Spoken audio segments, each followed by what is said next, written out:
감사합니다. 귀하시고 복되시며 우리를 끝까지 사랑하여 주시는 주님 앞에 나왔나이다. 하나님의 말씀을 통하여 은혜를 받으며 날마다 새로워질 수 있는 저희들이 되게 하여 주옵소서. 인도하여 주실 줄 믿사오고 예수님의 이름으로 기도하옵나이다. 아멘. 찬송가 207장입니다. 207장.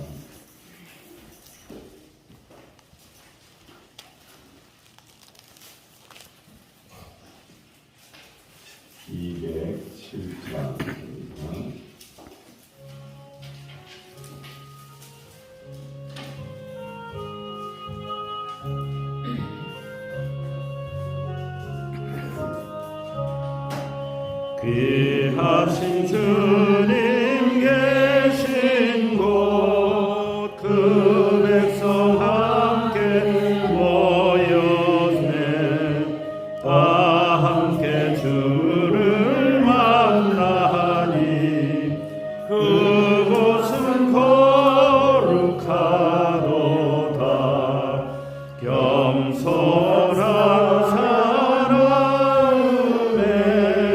주 항상 같이 계셔서 외로움 없게 하시고 전국에 인도하시네.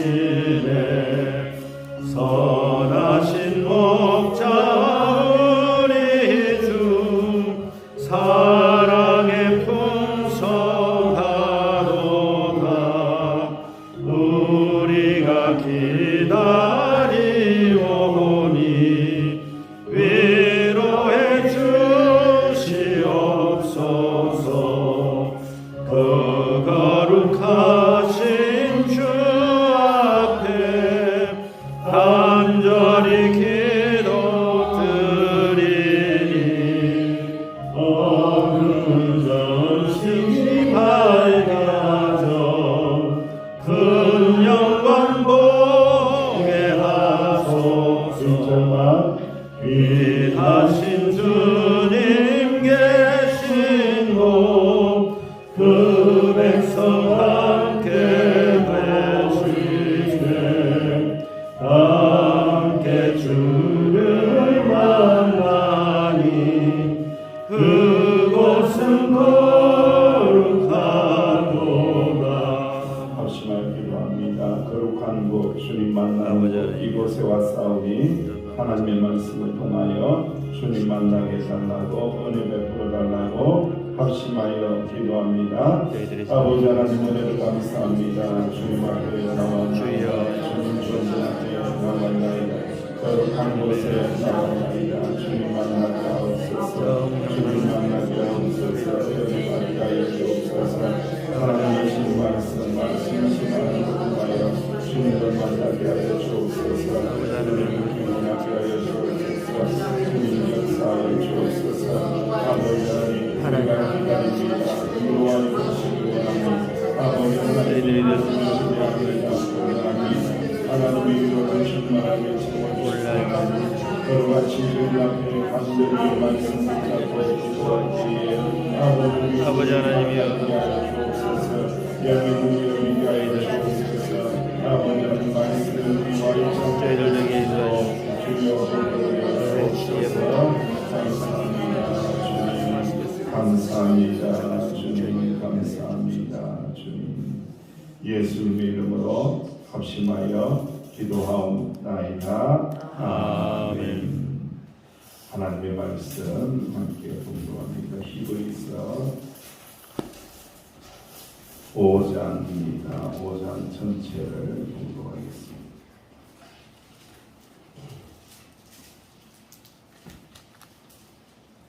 히브리서 5장 1절을 우리가 5장 1절에서 전체를 공부합니다.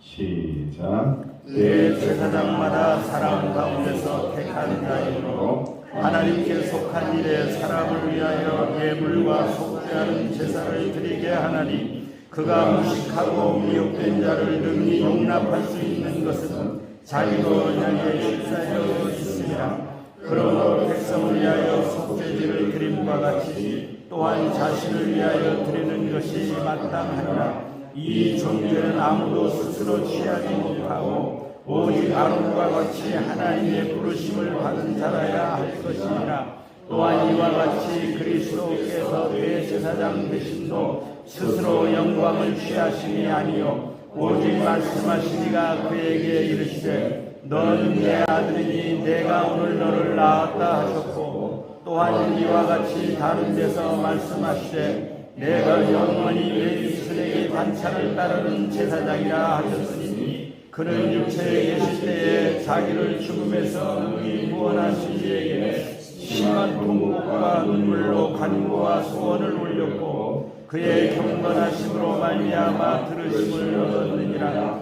그가 들으시면서 받으신 고난으로 순종함을 배워서 온전하게 되셨은즉 자기에게 순종하는 자는 자기에게 영원한 구원의 이름을 이루시고 하나님께 멜기세덱의 반차를 따른 제사장이라 칭하심을 받으셨느니라. 멜기세덱에 관하여는 우리가 한 말이 많으나 너희가 듣는 것은 두나무로 설명하기 어려우니라.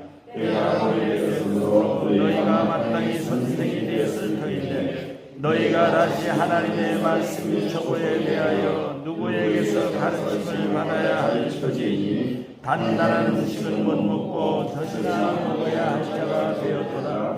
이는 젖을 먹는 자마다 어린 나이에 이를 말씀을 경험하지 못한 자요 단단한 음식은 장성한 자의 것이니 그들의 시각을 사용함으로 연단을 받아 선악을 분별하는 자들이니라. 아멘. 오늘 하나님의 말씀은 이제 영원한 대제사장이 되신 주님에 대한 말씀인데 세 가지를 이해를 하면 됩니다. 첫 번째로 이제 아론 제사장 처음으로 부르심을 받았던 이 아론 제사장하고 어떤 차이가 있느냐, 어떤 차이가 있고 어떤 유사성이 있느냐 그것을 생각을 해야 되고 그 다음에 이제 하나님의 아들 예수님은 멜기세덱의 반차를 따르는 대제사장이다. 이 부분에 대해서 또 깊이 묵상을 해야 되고요. 또 그리고 이제 세 번째로는 이제 하나님의 아들 예수님이 오셔서 모든 은혜의 복음을 너희들에게 가르쳐 주었는데 왜 이 단단한 것을 먹지 못하고 모른 것만 먹는 어린아이와 같은 신앙을 여전히 가지고 있느냐. 복음을 받아들여야 된다. 하나님의 아들을 믿어야 된다라는 그 세 가지의 말씀이 이렇게 순서대로 나열이 되어 있는 말씀입니다. 그래서 오늘 말씀을 통해서 우리가 깊이 묵상해야 될 내용들은 바로 멜기세덱의 반차를 따르시는 영원한 대제사장이 되시는 예수님, 이 예수님을 우리는 믿는 사람이다라는 것을 꼭 기억해야 됩니다. 여러분 구약 시대의 대제사장의 직분은 누가 선택을 했죠? 아론을 누가 선택하셨어요? 모세가? 하나님이 선택했어요. 하나님. 대제사장의 멜기세덱의 반차를 따르는 예수님도 마찬가지로 하나님이 선택하시죠. 그것은 이제 유사한 면이 있습니다. 그런데 차이점이 있습니다. 아론이 완전한 인간이에요? 완전하지 않아요? 완전하지 않습니다. 그래서 대속죄일이 되면은 아론 제사장은 자기 자신을 위하여 제사를 드렸을까요? 안 드렸을까요? 드렸죠.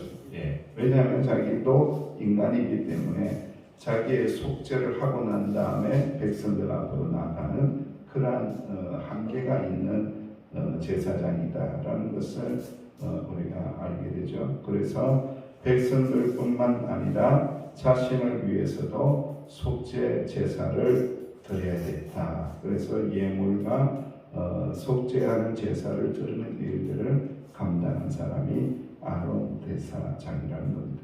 그래서 한계가 있는 이 아론하고 또 완전히 구별되게 예수님께서는 이제 멜기세덱의 반차를 따른다. 이 멜기세덱이라는 분이 아주 신비한 분이에요. 이게 성경이 잠깐 나왔다가 이제 사라지는데 창세기에 이렇게 나오게 되죠.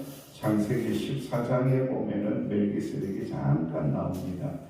아브라함에게 떡과 포도주를 주고 또 아브라함이 그 멜기세덱에 위하여 향하여 무엇을 바치게 되죠? 11조를 바치게 되는 장면이 나옵니다. 그런데 이 대제사장이고 또 이 멜기세덱은요 존재가 시작과 끝이 없어요. 이게 신비하게도.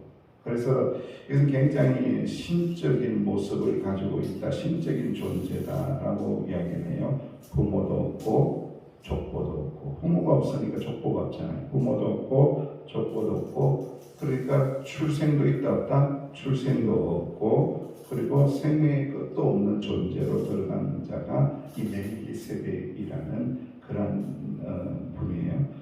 그래서 이제 멜기세덱은 예표입니다. 예표. 장차 오실 완전한 대제사장이 되시는 누구의 예표?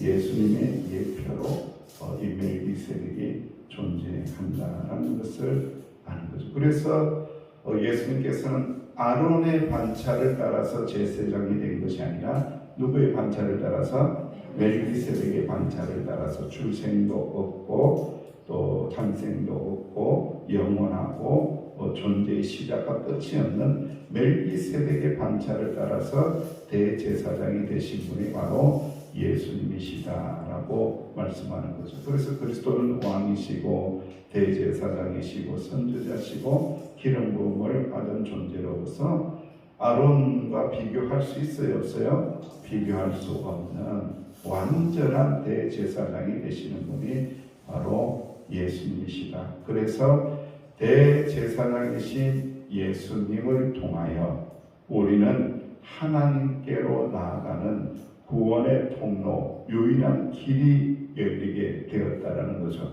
아론은 죄가 있는 자고 하나님은 죄가 없으신 분이고, 하나님께서는 이 예수님을 향하여 너는 내가 너를 어떻게 했다고요? 낳았도다 이렇게 합니다. 하나님이 뭐라는 거죠? 아들이라는 거예요. 아들. 하나님의 아론하고는 완전히 족보적으로 볼 때에 다른 족보이고 비교가 불가한 거룩한 존재가 예수님, 대제사장이 되시는 예수님이라는 거죠. 그런데 그 예수님께서 오늘 본 말씀에 보니까 9절 이하에 예수님은 하나님의 아들이심에서도 불구하고 성육신하시사 친히 우리의 구원을 이루시기 위하여 고난을 당하시죠. 그 고난을 당하는 시점에 있어지는 예수 그리스도의 거룩한 모습이 있는데 그 모습이 바로 순종입니다. 순종. 앞에도 어제도 이야기했죠. 순종에 대한 말씀을 하셨어요.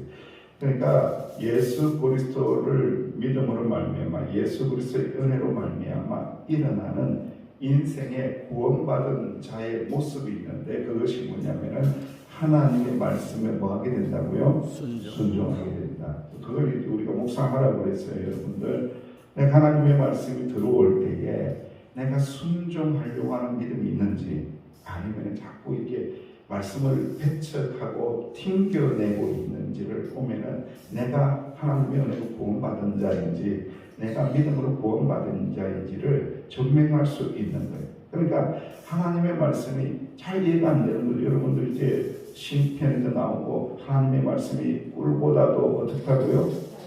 이해가 돼요? 이해가 돼요?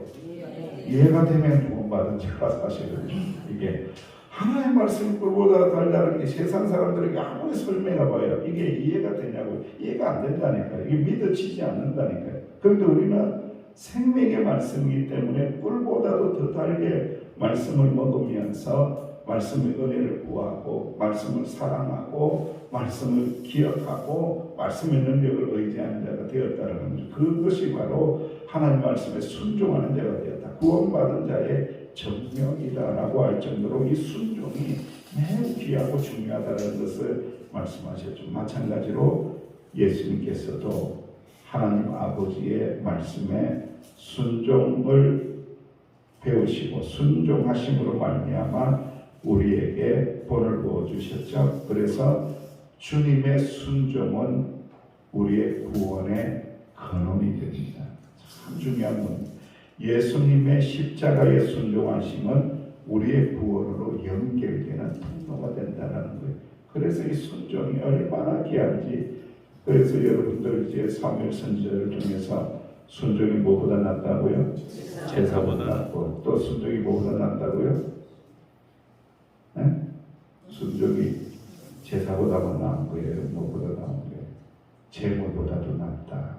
네? 천천의 수량을 드려도 만만의 수소를 드려도 순종하지 않는 마음으로 드리는 건 아무것도 아닙니다. 하나님께서는 이 순종을 제물로 받으시고 순종을 예배로 받으신다는 거예요. 그만큼 이 순종이 귀하고 복되다라는 것을 말씀하고 계십니다. 그리고 난 다음에 이제 히브리서 저자가 야 이거 좀 믿어야 되는데 이 은혜를 누려야 되는데 대제사장이 되시고 멜기세덱의 방차를 따르시는 예수님을 믿어야 그리고 하나님 말씀에 순종해야 이게 구원의 반열에 오르게 되는데 구원의 은혜를 누리게 되는데 이 히브리인 유대 교인들이 잘 믿어야 안 믿어요? 잘 못 믿는 거예요. 왜냐하면 옛날 그거에 빠져 있기 때문에. 여러분 이게 참 신앙이라는 게 참 신기해요. 어떤 때는요 어렸을 때에 교회를 들락날락 맛을 보다가 안 보다가 막 좀 봤다가 안 봤다가 이런 사람이 돌아오는 게 또 굉장히 어려울 때가 있어요. 근데 아주 백지 상태라 백지 상태. 하나님도 모르고 예수님도 모르고 교회도 다닌 적이 없어요. 전혀 백지 상태인데 복음을 듣고 구원받고 하나님에게로 나오는 자가 있어요 없어요? 있다니까요. 여러분 신기하잖아요. 여러분들 오히려 맛을 본 사람들이 더 잘 믿을 것 같은데 아니라는 거예요. 오히려 백지 상태가 예수님을 받아들이고 믿는 것이 더 잘 믿고 더 빨리 자라나고 성장하고 성숙하는 것을 보게 되거든요. 그래서 너무 안타까운 거예요. 예수 그리스도의 복음이 있고 십자가의 복음이 있고 은혜의 복음이 있고 순종의 복음이 있고 능력의 복음이 있고 구원의 복음이 있는데 그걸 다 전해주는데 이걸 믿지 못하고 먹지 못하니까 답답해서 하시는 말씀이 단단한 음식을 먹는 그런 신앙의 어른이 좀 되어라. 왜 어린아이처럼 자꾸 불량식품만 먹느냐, 자꾸 네 먹고 싶은 것만 먹느냐, 네가 믿고 싶은 것만 믿느냐, 왜 자꾸 과거로 돌아가느냐 라고 하면서 안타까워하는 말씀으로 오늘 말씀이 이 히브리서 5장이 마무리가 되고 있습니다. 자, 그렇다면 우리가 이 단단한 음식이 뭘까를 한번 잘 생각해 보세요. 저는 이제 신앙생활하면서 또 하나님의 말씀을 묵상하면서 이 단단한 음식이 뭘까? 말씀에서 계속해서 이렇게 상징적으로 보여주고 있고 구체적으로 말씀하는 부분인데 그게 뭐냐면은 순종입니다. 순종. 순종이 단단한 음식이라는 거예요. 하나님의 말씀에 순종하는 것. 이것처럼 단단한 게 없다는 거예요. 그런데 우리는 그 순종의 음식을 먹어야 돼요? 아니면은 안 먹어야 돼요? 먹어야 돼요. 먹어야 된다는 거예요. 단단해도 꽉꽉 씹어서 그죠? 소화를 해내어서 거침없이 이빨로 꽉꽉 깨물어서 단단한 음식을 깨뜨려서 먹을 때에 우리가 이 영양분이 쌓이게 되고 건강한 신체와 영혼을 가지게 된다는 것을 말씀하고 있는 겁니다. 사랑하는 성도 여러분, 신앙의 어린이들은요 자꾸 흔들려요. 왜 저렇게 신앙이 흔들릴까? 그 이유를 이렇게 찾아가 들어가 보면요 아이와 같은 신앙이라서 그래요. 아이들은 막 흔들리거든요. 이게 단단한 걸 못 먹어서 그래요. 그런데 신앙의 어른은 견고하다. 그래서 흔들리지 않는다. 우리는 깊이 예수님의 신앙을 묵상할 수 있어야 됩니다. 예수님은요 십자가 위에서 우리의 죄를 위해서 죽으시고요 십자가를 맞이하기 위해서 겟세마네 동산에서 기도하셨죠. 어떻게 기도하셨습니까? 주님, 이 잔이 내게서 옮길 수 있으면 옮기면 좋겠는데 내 원대로 내 뜻대로 마시고 아버지의 원대로 되기로 합니다. 순종하신 거죠. 아주 단단한 가장 단단한 것을 삼켜버리신 거죠. 예수님. 그래서 예수님께서는 영원한 대제사장이 되시며 우리의 구원의 길을 활짝 여신 분이 되셨다라는 것을 말씀을 통하여 묵상합니다. 아론하고 비교 불가. 예수님은 멜기세덱의 관찰을 따르시는 대제사장이시고 시작도 없고 출생도 없고 마지막도 없는 영원한 대제사장이 되시고 하나님께서 낳으신 대제사장이라는 것을 꼭 기억하시고, 그리고 대제사장이 되신 예수님은 순종하심으로 말미암아 우리의 구원을 이루셨기에 우리도 믿음의 길을, 은혜의 길을 하나님의 말씀에 순종하면서 따라나가시는 저와 여러분 되시기를 주의 이름으로 축원합니다. 아버지 하나님, 이 새벽에도 단단한 하나님의 말씀을 먹었습니다. 소화가 잘 되게 하여 주시고 하나님 말씀에 순종하며 말씀 붙들고 기도하며 나아갈 때에 우리의 신앙이 더 깊어지게 하여 주시고, 어떤 하나님의 말씀에도 순종으로 축복의 길을 걸어가는 저희들이 되게 하여 주옵소서. 예수님의 이름으로 기도하옵나이다. 아멘. 내일 새벽에도 공지를 하겠지만 오늘도 금요일인데 오늘도 공사가 어느 정도 마무리가 되고요. 내일은 청소를 해야 주일 예배를 드립니다. 우리 권사님들, 우리 집사님들 오셔서 좀 많이 도와주시고, 또 벌초하는 날이라고 그러더라고요. 다 보시겠지만 또 교회를 청소하는 일에도 도와주시기를 부탁을 드리겠습니다. 우리 말씀을 붙잡고 또 연락한 지체를 위해서 기도합니다.